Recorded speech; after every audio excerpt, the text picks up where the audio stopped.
Урматтуу Москва шаарындагы мекендештер, сиздерге таза жана ишенимдүү документ жасоону сунуштайбыз. Бизде регистрация, ИНН, СНИЛС, полис, ДМС, перевод паспорт жана медкнижка даярдоо кызматтарын көрсөтөбүз. 100% таза жана 1 жылга кепилдик. Байланыш үчүн экран астындагы номерлерге кайрылсаңыз болот.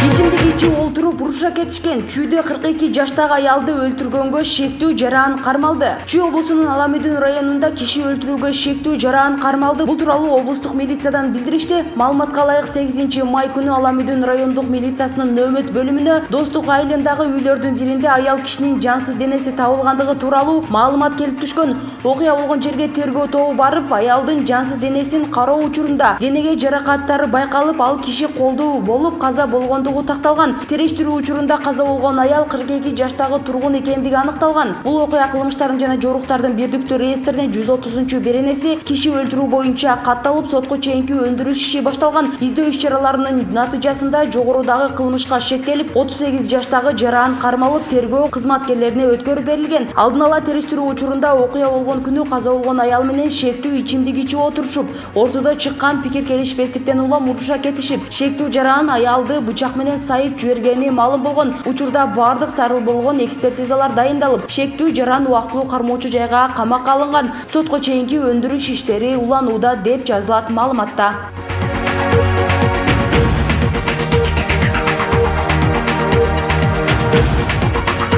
Каракулжа районунда бир нече айылды суу каптады. Ош шаарынын Каракулжа районунда бир нече айылды суу каптады. Бул тууралуу өзгөчө Кырдаалдар министрлигинин басма сөз кызматынан билдиришти. Бүгүн Каракулжа районунда 11 май күнү саат 05:20 чамасында жааган жаандан улам кокту колоттордон келген сел суулары Жаңы Моңол жана Эски Моңол каналдарынан ашып, Ак Кыя, Сары Булак, Кара Кочкор айылдарда жайгашкан турак үйлөрдүн короолорун каптаган жана Мырзаке Каракулжа алайкы унаа жолу кумшагалга толуп калган. Жеринде өзгөчө Кырдаалдар министрлигинин Каракулжа райондук бөлүмүнөн 22 куткаруучу, 1 өрт өчүрүүчү унаа, айыл аймактан 3 жүктөгүч жана 5 экскаватор тартылган. Куткаруучулар Мырзаке Каракулжа алайкы жолун ачып, учурда жабыркаган айылдарды тазалоо иштери уланууда.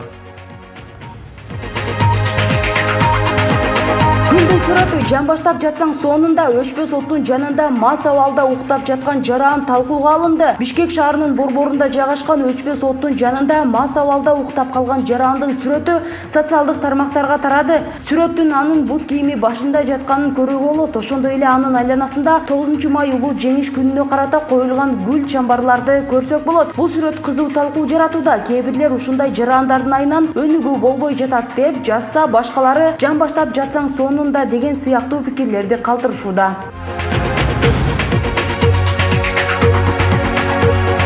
Той аш өткөргөндөргө күмүш сырга, бодомал сойсоң айыпка жыгыласыңбы? Үлпө той аш мааракелерди өткөрүүгө чектөөлөр киргизүү боюнча мыйзам долбоору коомдук талкууга коюлду. Мыйзамдын дебилгечиси депутат Улукбек Ормонов: эгерде аталган мыйзам долбоору кабыл алынса, анда төмөнкү эрежелерге баш ийүүбүз шарт болот. Биринчи, үй бүлө салтанаттары, ырым-жырымдар жана иш-чаралар жүздөн ашпаган адамды чакыруу менен жүргүзүлөт. Экинчи, үлпө той салтанаттары 200ге чейинки адамга банкет менен бир күндүн ичинде өткөрүлөт. Никелешүүнү мамлекеттик каттоо салтанаты 3төн ашык эмес жеңил автоунаасын колдонуу менен өткөрүүгө уруксат берилет. Сөөктү көмү жана аза күтүү ырым-жырымдары. Биринчи, маркумду акыркы сапарга узатууда катышуучулардын саны чектөөсүз жана ири мүйүздүү мал жана жылкы союусуз өткөрүлөт. Экинчи, өлгөндөн кийин аза күтүү учуру боюнча ырымдар жүздөн ашпаган адамды чакыруу менен ири мүйүздүү мал жана жылкы союусуз өткөрүлөт. Зияратка баруу. Биринчи, зияратчыларды узатуу жана тосуу учурлары боюнча иш-чаралар талаптуулук менен үй бүлөнүн тегерегинде өткөрүлөт. Экинчи, зияратчылык учуру боюнча конок кылуу менен жалпы иш-чараларды уюштурууга каттуу тыюу салынат. Үлпө той, үй бүлө, мареке салтанаттарын, көмүү, ырым-жырымдарын жана маркумдун элесине арналган иш-чараларды өткөрүүгө талаптар Биринчи үлпөт той, үй бүлө, мареке салтанаттарын, көмү ырым-жырымдарын жана маркумдун элесине арналган иш-чараларды өткөрүү турак үйлөрдүн аянттарында, короолорунда, жеке үйлөрдө же ресторандарда, кафелерде, ашканаларда жана үлпөт залдарында коомдук тартиптин талаптарын сактоо менен өткөрүлөт. Өткөрүү эс алуу күндөрү саат 8:00дөн 23:00ге чейин, ал эми иш күндөрү саат 18-ден 22:00ге чейин жүргүзүлөт. Аталган эрежелерге баш ийбеген жеке жарандарга жогорку айып 17.500 сом, ал эми юридикалык тараптарга 55.000 сом 8-категориядагы айыпка жыгылышат.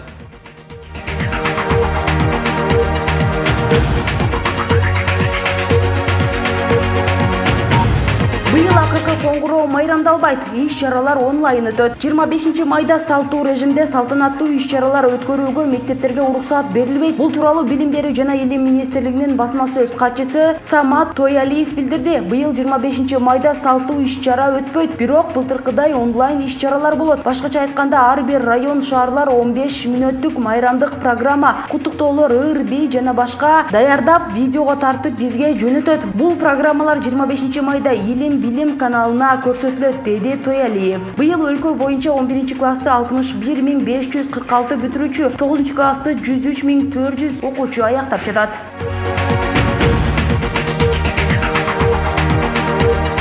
Түркменистандын тышкы иштер министри чек арадагы абалды чечүү үчүн кыргыз тарап кабыл алган чечимдерди кубаттады. 11 майда Кытай Эл Республикасынын Сиан шаарында өтүп жаткан Борбордук Азия Кытай тышкы иштер министрлеринин 2-чи кеңешмесинин аянтчасында Кыргыз Республикасынын тышкы иштер министри Руслан Казакбаев Түркменистандын министрлер кабинетинин төрагасынын орун басары тышкы иштер министри Рашид Мередов менен жолугушту. Анда Казакбаев түркмен кесиптешинин 28-30 апрелинде Кыргыз-Тажик чек арасында көптөгөн адамдардын, анын ичинде жөнөкөй жарандардын арасында курбандыктарга алып келген окуялар, ошондой эле Баткен облусундагы азыркы абал жана Кыргыз өлкөсүнүн калктуу коңуштарынын инфратүзүмдөрүн калыбына келтирүү боюнча көрүлүп жаткан чаралар жөнүндө маалымдаган. Бул тууралуу мекеменин маалымат кызматы кабарлады. Сүйлөшүүдө Мередов жаңжалдуу абалды чечүү үчүн Кыргыз тарап кабыл алган чараларды кубаттаган жана Казакбаевдин талаш-тартыштарды саясий дипломатиялык ыкмалар менен гана чечүүнүн зарылчылыгы жөнүндө пикирин колдогон. Эки өлкөнүн тышкы саясий ведомстволорунун башчылары тарабынан жогорку деңгээлде иш сапарларды даярдоо, ошондой эле регионалдык экономикалык долбоорлорду ишке ашыруу маселелери талкууланды. Ооганстандын тынчтыкты куруу жана бунун алкагында көп тараптуу форматта кызматташуу маселелери боюнча конструктивдүү пикир алмашуу болду. Жолугушуунун жүрүшүндө Кыргыз өлкөсү менен Түркменистандын тышкы иштер министрлери отун, энергетика, соода, экономикалык жана маданий чөйрөлөрдөгү Кыргыз-Түркмөн өз ара аракеттенүүсүнүн актуалдуу маселелерин талкуулашты деп айтылат маалыматта.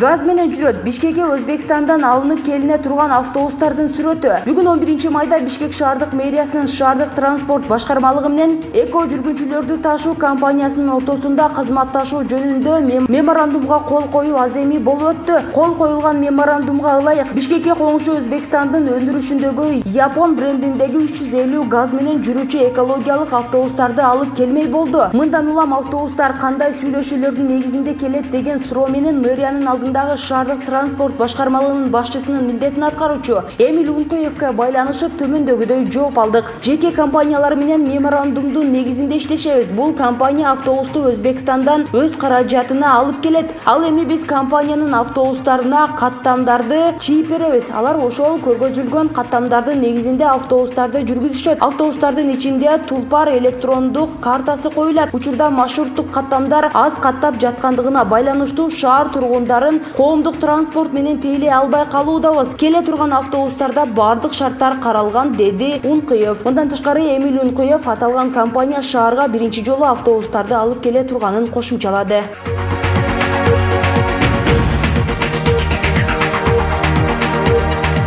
Кытайдын калкынын саны акыркы 10 жылда 72 миллионго көбөйгөн. Кытайдын калкынын саны былтыр 2020 жылга салыштырмалуу 0,83%га көбөйүп 1 миллиард 411 миллион 780 миң адамды түздү.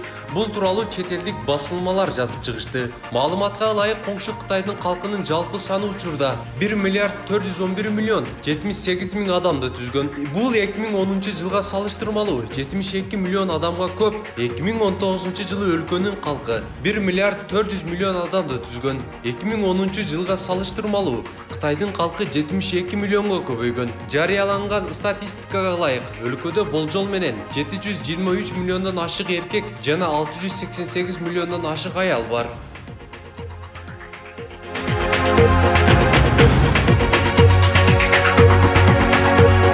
Коронавирустан сактануу үчүн уйдун кыгын шыланган индиялыктар талкууда. Индиядагы дарыгерлер коронавирустан дарылайт деген ишеним менен уйдун кыгы пайдаланылып жатканына тынчсызданып жатышат. Медиктер бул жолго барган адамдар башка жугуштуу ооруларга кабылуу коркунучу бар экенин эскертүүдө. Бул тууралуу маалыматты жергиликтүү басма сөз каражаттары жазып чыгышты. Аларга шилтеме берүү менен дүйнөлүк басылмалар жазышууда. Учурда Индияда коронавирус менен катталгандардын саны 22,66 миллион адамга жетти. Бул оорунун кесепетинен 246,116 бейтап көз жумган. Ал эми эксперттер бул сан каттоого алынгандар гана болуп, чыныгы адамдардын саны мындан 5-10 эсе жогору болушу мүмкүн экенин да айтышты. Ал эми Индиянын батышындагы Гуджарат штатындагы айрым жарандар уйлар багылган жайга жумасына бир ирет барып уйдун заңын бүт денесине сүйкөп жатышат. Бул коронавируска каршы иммунитетти жогорулатып, андан ары айыгууга көмөктөшөт деген ишенимдери бар.